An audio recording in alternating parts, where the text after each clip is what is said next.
This, as you know, is an event organised by the West Midlands Regional CIEH Board, and the board is keen to put on at least one event per year anyway, which is free, and this is it. We're also keen to provide opportunity for continuing professional development through other means. We have the branches throughout the region. As you know, it's difficult times for local authorities, and finding the staff to volunteer to help out with branches these days is difficult. But the region is doing its best to support regions and branches, and we are getting a good number of CPD points recorded for the West Midlands region. In fact, we've just done a totting up of the year's CPD points, and there are 9,000 for the West Midlands region. And that's good news, because actually points means prizes for us. It means funds back into the region, and hopefully more training for next year. The board now is actually supported by not only local authorities, but representatives from the private sector, the universities, and we also have Public Health England represented on the board, so it's good that we have a widespread of interest there. Now this morning, as you will have seen from the programme, there's 4 presentations, so we're going to have to try and keep the time. It's hopefully going to be a very interesting day, a good range of speakers and a range of interesting topics. During the morning there will be a short break. We're going to try and keep it to a minimum, and during that break Roger Braithwaite, who's one of the board members, will just speak about a collection we're going to try and do for the Ebola outbreak. So Roger will speak briefly during the break. We have the details for the lunch, which is at 1 o'clock, which will be served over here. Just a couple of housekeeping arrangements. There is no fire practice arranged for today, so if it does ring, get out. It's fairly simple. This exit through here, and at the top there's an exit at the back. Some of you will already have found the toilets, I think, which is back through the office and across the reception area. So without more ado, we will get started on the presentations for today. And the first speaker is Phil Smart, who is from the Drinking Water Inspectorate. He's trained as a microbiologist and has worked for 20 years working in water operations in a variety of roles. So I'll hand over to Phil for his presentation. Thank you. Good everybody.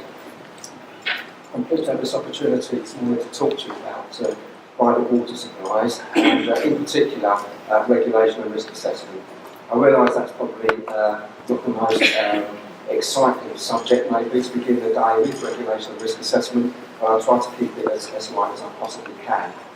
I've actually been involved and working in drinking water quality for over 30 years, as Tim says, in various roles, starting out in the laboratory, Thames Water in fact, in microbiology labs.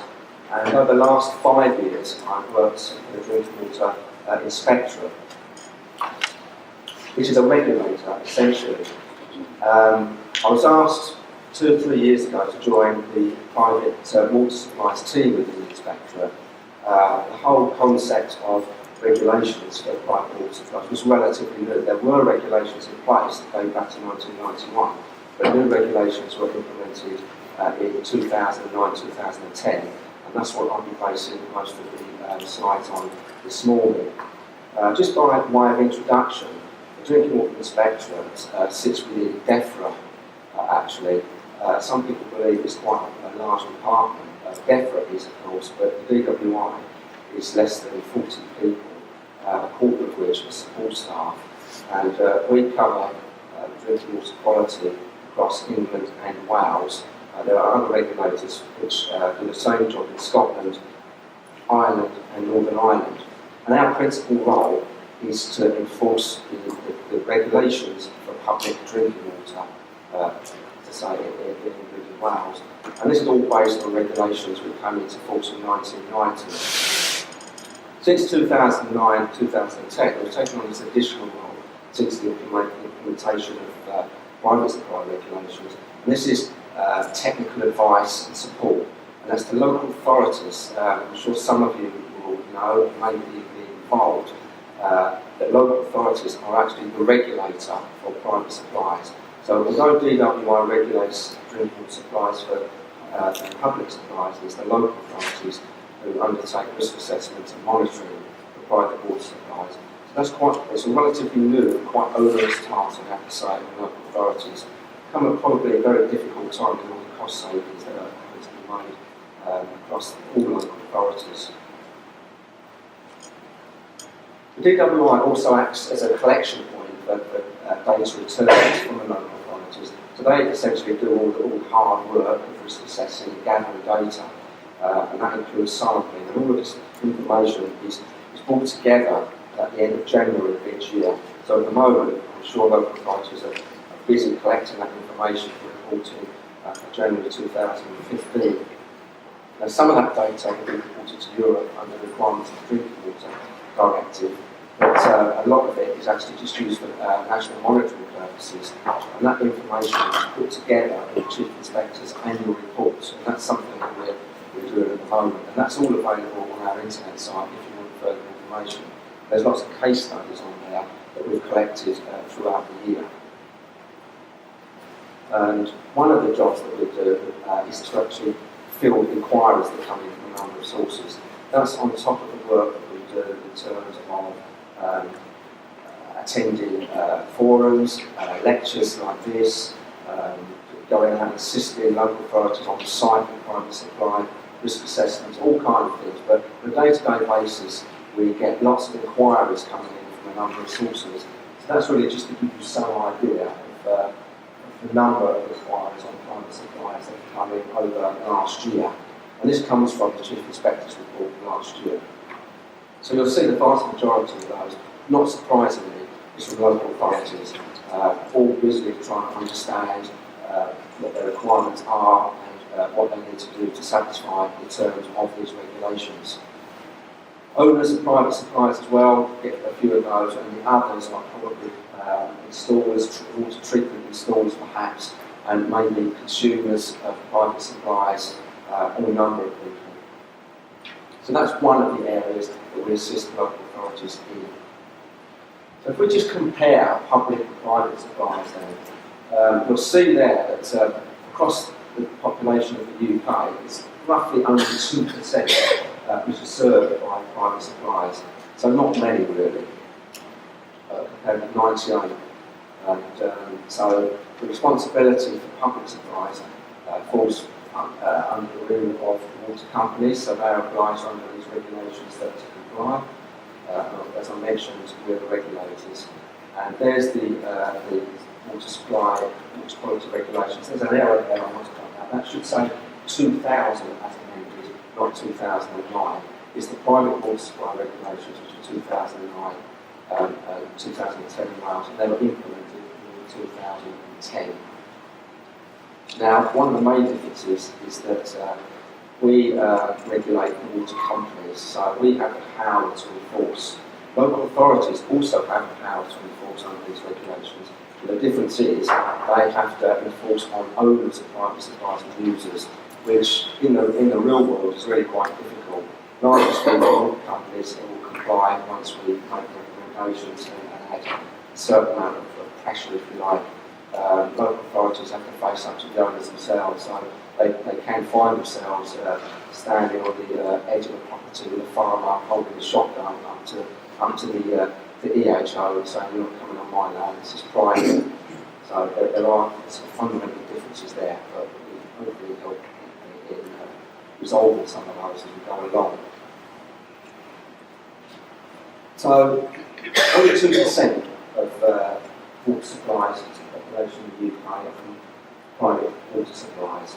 Private water supplies are basically any supply that isn't supplied by a mains public supplier. So if it's not supplied by a water company, generally speaking, it would be a private supplier. So we're looking at boreholes, we're looking at wells, we're looking at perhaps rainwater harvesting systems.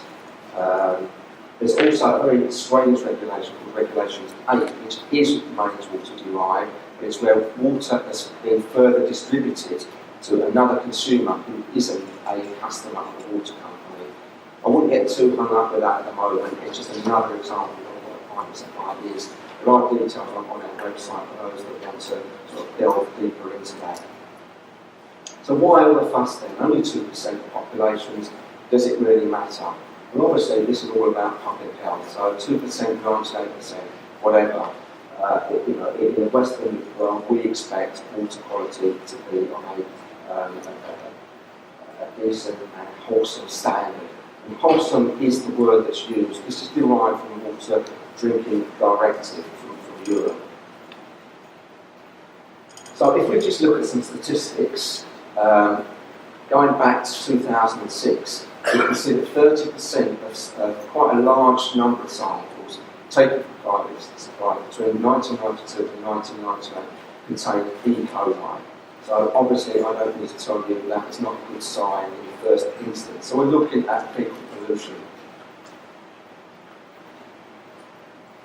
Similarly, 23% of samples in slightly higher number of samples also contained E. coli between 2006 and 2008. So this is prior to the new regulations of 2009. The regs in place at that time date, as I mentioned, to 1991, and I'm going to come back to those in a little bit, because you may wonder why they were revised in the first place. So again, between those two dates, 2006 and 2008, 48% of clinical cases of E. coli 0157 infections in which contamination of private supply was either confirmed or suspected. So, we're not looking at some very nice statistics here. So turning to England and Wales specifically, between 1960 and 2003, covering a very large number of supplies, 19% of samples contained E. coli. So if we add all of this up, we're not looking at a very healthy picture.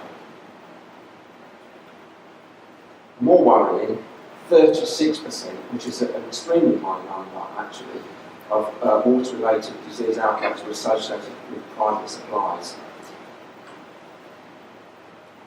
So, to put that in context and conclude, there's obviously a strong link between private supplies and outbreaks of waterborne illness in the UK. In Scotland, that was 46% of all outbreaks of waterborne origin.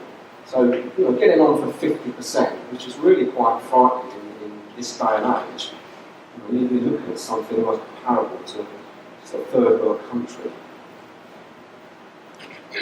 Just to reinforce that message, children less than 10 years old are 3.7 times more likely to suffer diarrhoea at home, researched by private suppliers with fecal indicators.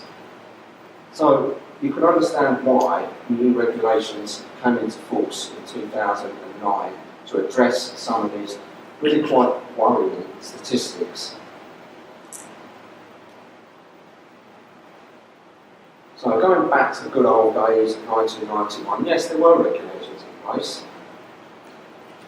Information was held on a local level, but there was no checks or accuracy of completeness of these records. There was no audit process. There was no independent person that came along, be it DWI or anybody else that came along to check these out and verify their accuracy. So no impartial scrutiny. The adequacy of monitoring enforcement. That's not to say it didn't happen, and in some areas it may be very good, but generally speaking, it was sort of went on in the background almost, because there was no overall transparency regarding the quality for the wider public, or government, or those responsible for public health protection.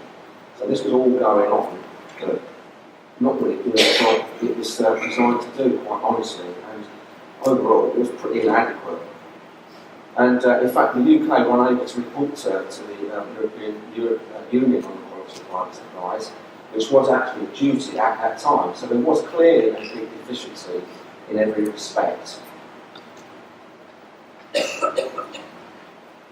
One of the key things as well, one of the deficiencies, if you like, of these old regulations, that this assessment of water quality was based purely on sampling and monitoring alone.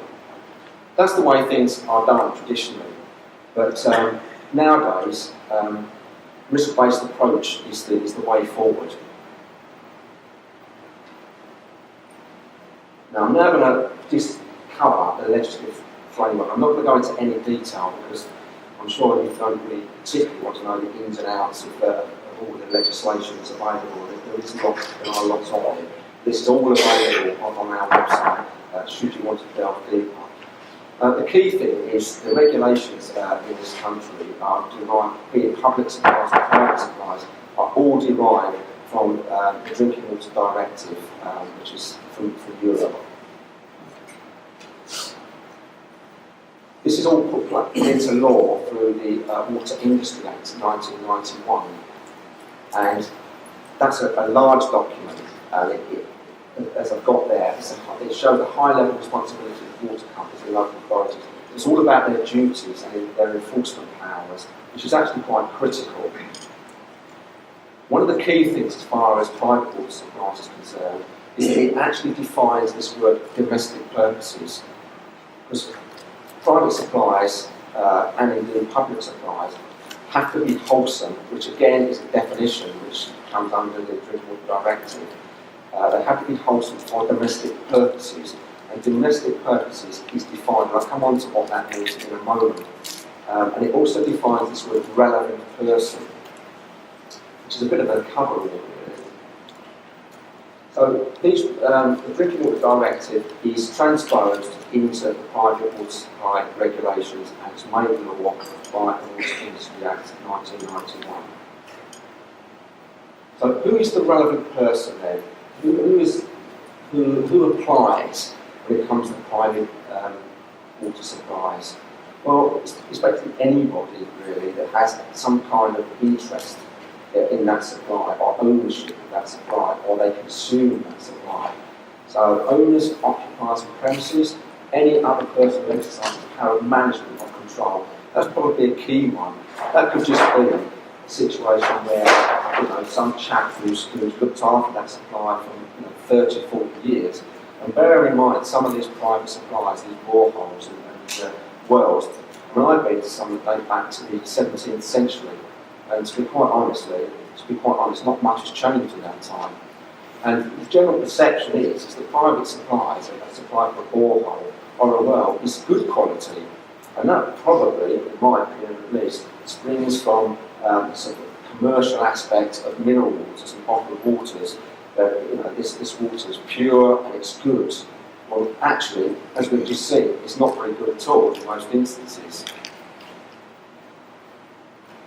One of the problems with this definition of relevant person, as some of you local authorities amongst us today may realise, it doesn't actually place any individual person make them responsible. So if there's an issue or an argument, if you like, between owners and people drinking water, as there frequently is, it often comes down to who's got to pay for the remediation. Well, you won't find anything amongst the legislation that says it's this person or that person. All you get is the relevant person defined. So that has to be sort of thought out really and determined. So if we come to the regulations themselves, 2009 and 2010 Welsh regulations, what is the scope of this? What does it encompass? So I've mentioned this term domestic purposes, which is defined in the Water Industry Act. And what that actually means in reality is water that's used for drinking, washing, cooking, and ironically, central heating and other sanitary purposes. But other sanitary purposes can mean toilet flushing as well. There's a slight discrepancy there between the definition in the Water Industry Act and the regulations, because the regulations don't actually specify toilet flushing. So you could have a private supply, for instance, that's fed by rainwater harvesting that only serves toilet flushing, which is quite common. Well, strictly speaking, that is a private supply under those regulations. It has to be recorded by the local authority. But under the scope of the regulations, there isn't a requirement to risk assess or to monitor. So it does get a little bit muddy in places. It all comes down to the definitions, and this is where we come as an inspectorate to try and shed a bit of light on these. And if necessary, we will go to the DEFRA lawyers. And in the case of this Regulation 8, which I touched upon, that is something that we had to do. So the regulations themselves were actually quite broad and even quite woolly around that. So nothing is quite straightforward as it first looks when it comes to regulations. The other things that areas that these regulations encompass, these sort of touristy-like features of public springs or grottos. You may have come across them, so these spa facilities around the country. If they're intended for this sort of human consumption, and that's another definition that comes out in the regulations, if they're made available to the public and they encourage the public to drink, then they have to be monitored and risk assessed as well. It also includes all water for the private supply that's used in food production for the manufacturing, processing, preservation or marketing of products or substances intended for human consumption. So that's where the water is actually incorporated in the final product. So brewing is a good example of that. The one that still mystifies me is marketing, and that's something at the moment we're looking into. I'm not quite sure myself what marketing means. And we're in the process of updating guidance on our website, and that's something that I want to try and understand myself actually, what marketing actually means under the term domestic purposes. Another thing that's caused a bit of angst since these regs were implemented is temporary events. So Glastonbury, a perfect example, or even your average village fair. Water needs to be supplied for drinking water purposes at these events. Do they fall under these private supply regulations or not? Well, the answer to that is sometimes they do. And that's definitely where the water is supplied by a borehole, a well, or a spring, something of that nature. But if the water is supplied from a water main and public supply, then not necessarily. And in fact, in most cases, it definitely wouldn't be. Only if it comes under this notorious Regulation 8. But there's another set of regulations that do apply, and these are the water fittings regulations, which are enforced by local water companies. So this is all to do with sort of water mains, fittings, and sort of valves, and all of this kind of thing. So you can understand it does get quite complex, some of these things, these regulations. So it's not surprising we get so many inquiries coming in, as you saw from those statistics earlier on. The key thing at these temporary events is that the local authorities have to comply with the code of practice, or they don't have to comply with the code of practice. They have to ensure the organisers comply with the code of practice called BS 8551. Again, I'm not going to bore you with the detail of that today. That's another sort of set of information, but that is available, and that's key where private water supply are considered temporary events occur. So in summary, and if I can sort of bring all of this to a bit of a head, the regulation side of it, is that water must be wholesome as defined in the Regulation 4, and that's derived from the Drinking Water Directive that requires drinking water to be wholesome. The regulations classify private supplies, borehole springs and wells according to their size and their usage. So I've mentioned Regulation 8, there's also Regulation 9, which are largely the larger supplies, the public buildings, and it's anything really that's greater than 10 cubic metres a day. Regulation 10 are the smaller ones. That's the Regulation 8 water that's further distributed, that's derived from public supply. And one of the key things here, which is a big change from the old 99 regulations, is that local authorities are required to carry out risk assessments and monitoring on all small, large commercial and public supplies. So these are the 9 and 10 regulation supplies, and that's every 5 years. And that was from 2010. So the first 5-year period is due to be complete by the end of this very month. So local authorities will be frantically rushing around, hopefully gathering that data, ready to report to us at the end of January of next year.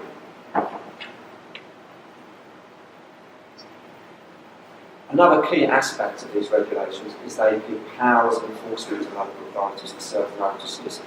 That was a deficiency under the old regulations, and there are effectively two areas where this can apply. That's the serving of a notice under Section 80 of the Water Industry Act, and there's a serving of a notice under Regulation 18 of the regulations themselves. So 18 is where water is unwholesome or insufficient, and 18 is where it's actually deemed unfit for human consumption by way of either the risk assessment, so it could even be potential.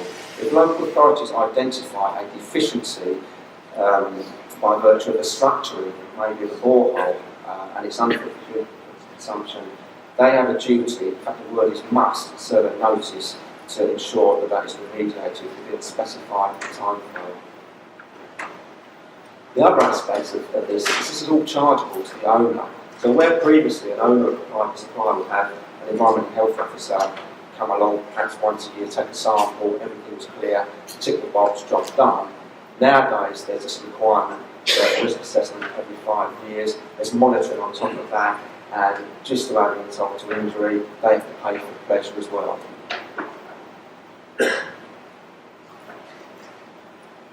Rather like the 1991 regulations, local authorities are also compelled to keep these records. The main difference here is they have to be much more transparent by way of the data returns and visits by ourselves as the inspectorate.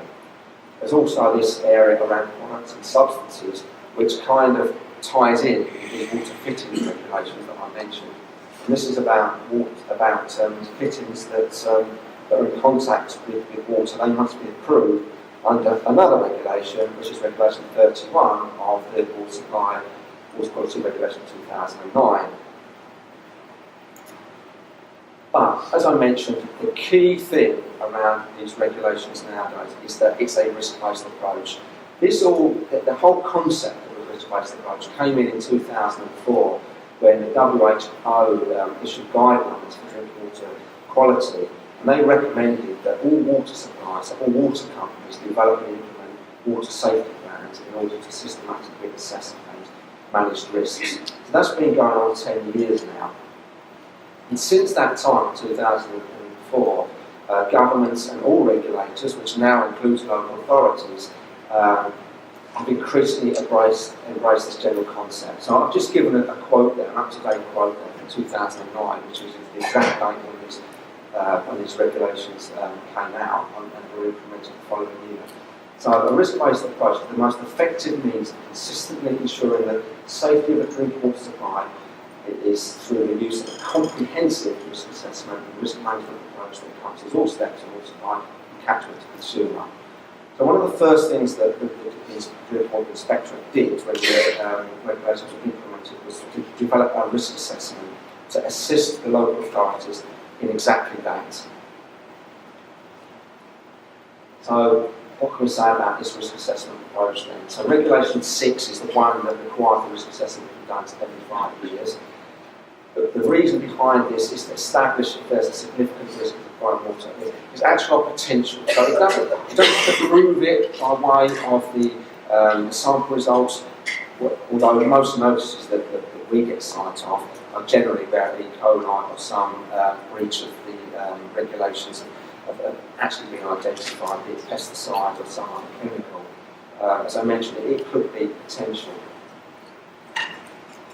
There's no requirement to actually risk assess single domestic dwelling served by water supply every 5 years, but if there's a request by the owner or the consumer to the local authority, they will carry that out on request, and that's chargeable.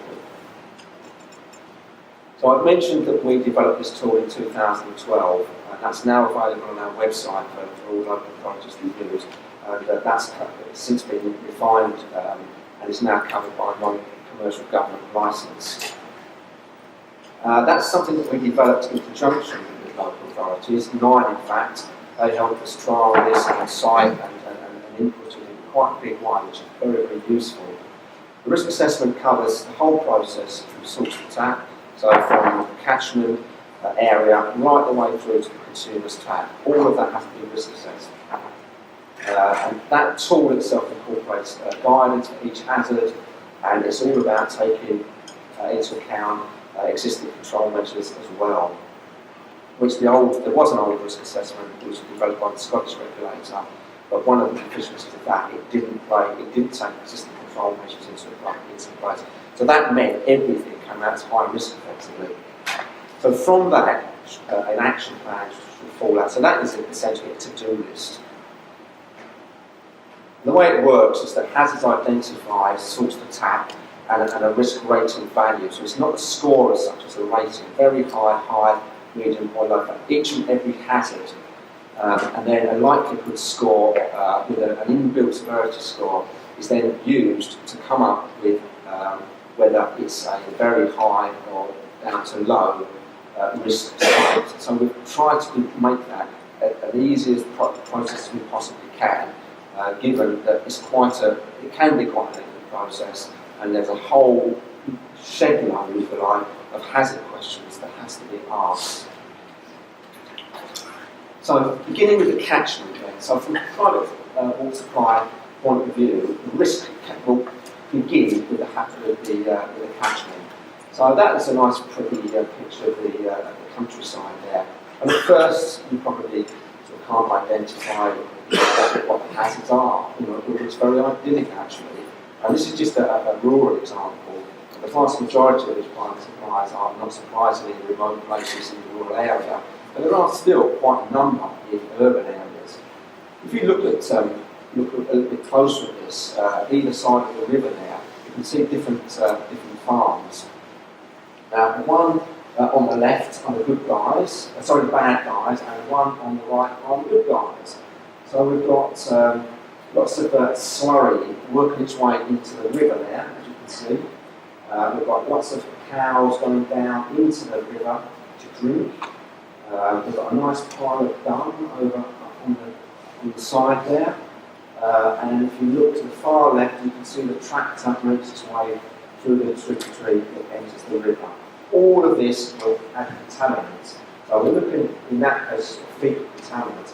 You'll also see on the left there, there's an arable field there which invariably displays pesticides once a year or more. All of that is right up to the river, so it can make its way into the river. So all of those risks, those hazards, can actually be mitigated.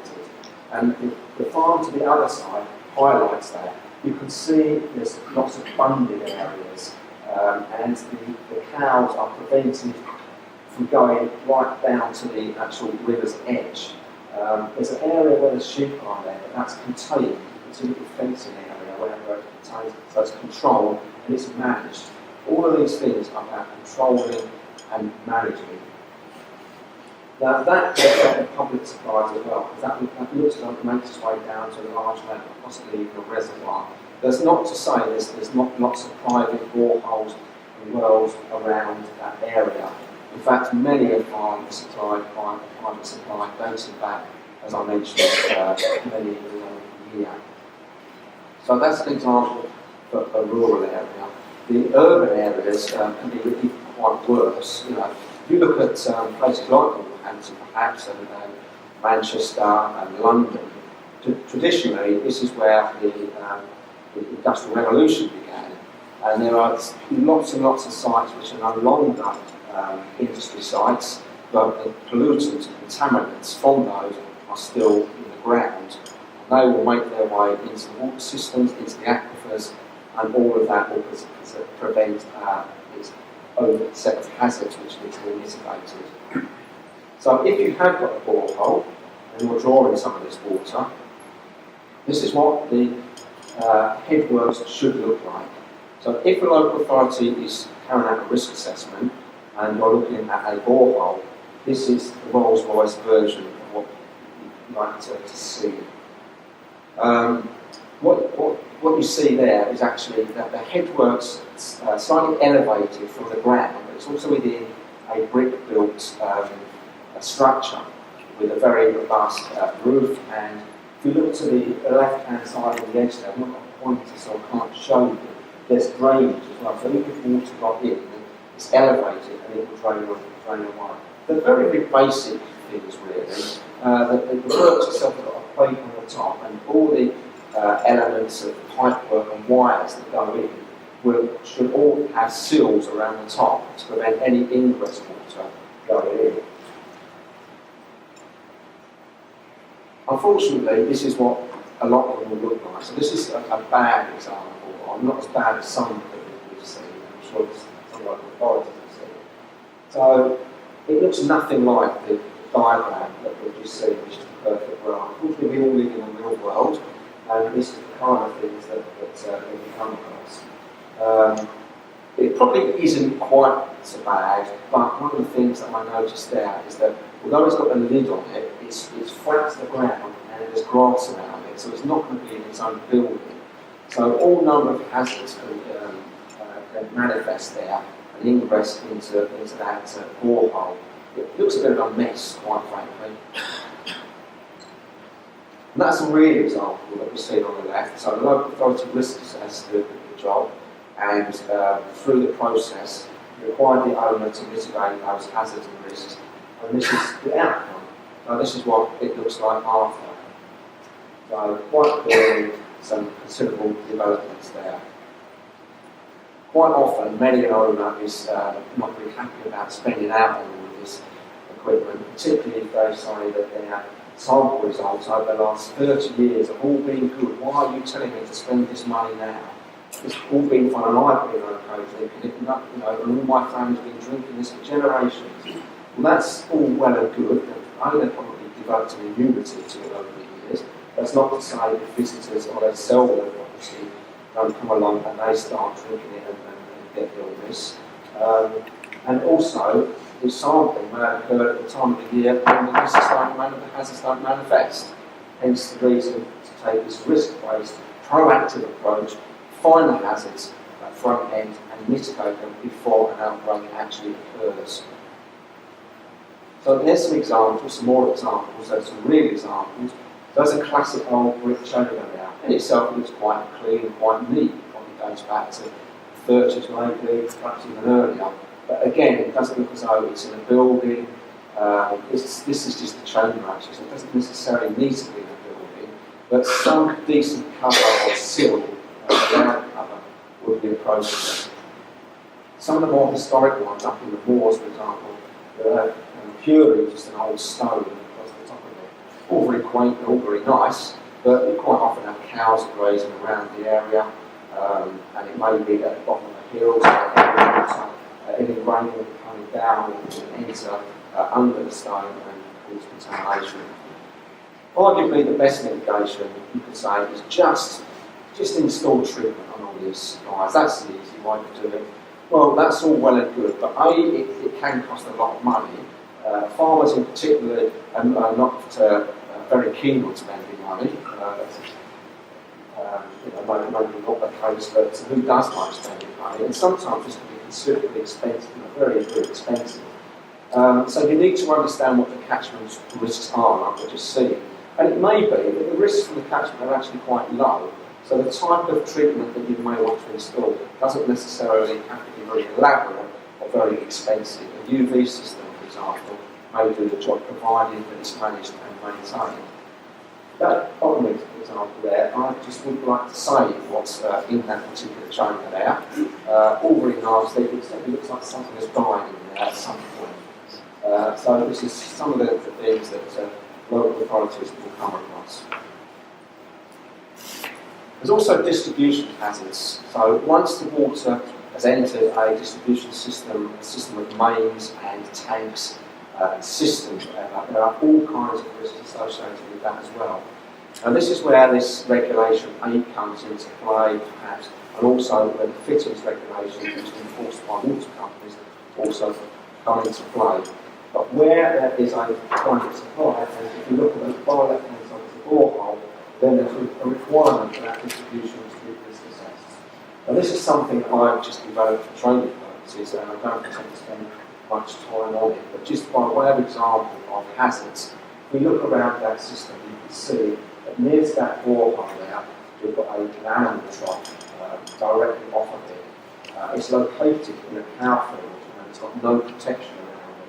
There's a septic tank not that far, although this is a scale, but just by way of example, the septic tank, again, they can be really quite old in some cases, and contamination can then enter into the ground and into the aquifer and work its way into the borehole.